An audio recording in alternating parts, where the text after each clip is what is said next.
ನಮಸ್ಕಾರ ಶಿಕ್ಷಕ ಆಕಾಂಕ್ಷೆಗಳೇ, ನಮ್ಮ ಚಾನಲ್ಗೆ ಸ್ವಾಗತ ಸುಸ್ವಾಗತ. ಚಾನಲ್ಗೆ ಸಬ್ಸ್ಕ್ರೈಬ್ ಆಗಿ ವಿಡಿಯೋ ಇಷ್ಟ ಆದರೆ ಲೈಕ್ ಮಾಡಿ.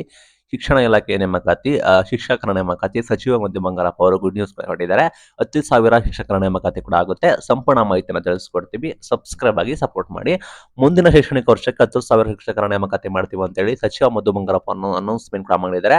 ಕರ್ನಾಟಕ ಸರ್ಕಾರವು ಮುಂದಿನ ಶೈಕ್ಷಣಿಕ ವರ್ಷಕ್ಕೆ 10,800 ಶಿಕ್ಷಕರ ನೇಮಕಾತಿಗೆ ಚಿಂತನೆ ನಡೆಸಿದೆ ಅಂತ ಕೂಡ ಹೇಳಿದ್ದಾರೆ.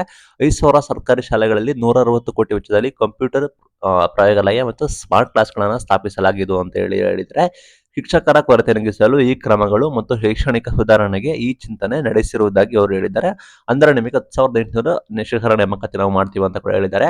ಒಂದು ಬಾರಿ ಸಚಿವರು ಚಿಂತನೆ ಅಂತಾರೆ, ಒಂದು ಬಾರಿ ನಾವು ಮಾಡ್ತೀವಿ ಅಂತ ಹೇಳ್ತಾರೆ. ಒಟ್ಟಾರೆ ಸಚಿವರು ಈ ರೀತಿ ಸ್ಪಷ್ಟನೆ ಕೊಟ್ಟಿದ್ದಾರೆ. ಆ ಶಿವಮೊಗ್ಗದಲ್ಲಿ ಕೂಡ ಮಾತಾಡಿದ್ದಾರೆ.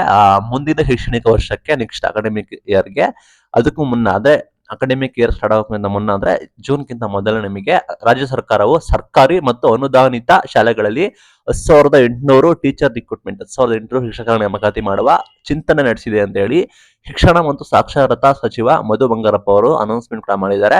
ಮತ್ತೆ ಆ ಕಂಪ್ಯೂಟರ್ ಆಧಾರಿತ ಶಿಕ್ಷಣಕ್ಕೋಸ್ಕರ ನಿಮಗೆ ಸ್ಮಾರ್ಟ್ ಕ್ಲಾಸ್ ಕೂಡ ತರ್ತಾರಂತೆ. ಆ ಶಿಕ್ಷಕರ ಕೊರತೆ ನೀಗಿಸಲು ಈಗಾಗಲೇ 14,499 ಪೂರ್ಣಾವಧಿ ಶಿಕ್ಷಕರನ್ನ ನೇಮಕಾತಿ ಮಾಡಿದ್ದು, ಮೊದಲ ಬಾರಿಗೆ 51,000 ಅತಿಥಿ ಶಿಕ್ಷಕರ ನೇಮಕಾತಿ ಕೂಡ ಮಾಡಿದೀವಿ. ಕಂಪ್ಯೂಟರ್ ಆಧಾರಿತ ಶಿಕ್ಷಣ ಮಾಡೋಕ್ಕೋಸ್ಕರ ನಿಮಗೆ 5,000 ಕಂಪ್ಯೂಟರ್ ಲ್ಯಾಬ್ಗಳನ್ನು ತರ್ತಾ ಇದೀವಿ. ಮತ್ತೆ ಸ್ಮಾರ್ಟ್ ಕ್ಲಾಸ್ ಶುರು ಮಾಡ್ತಿದೀವಿ.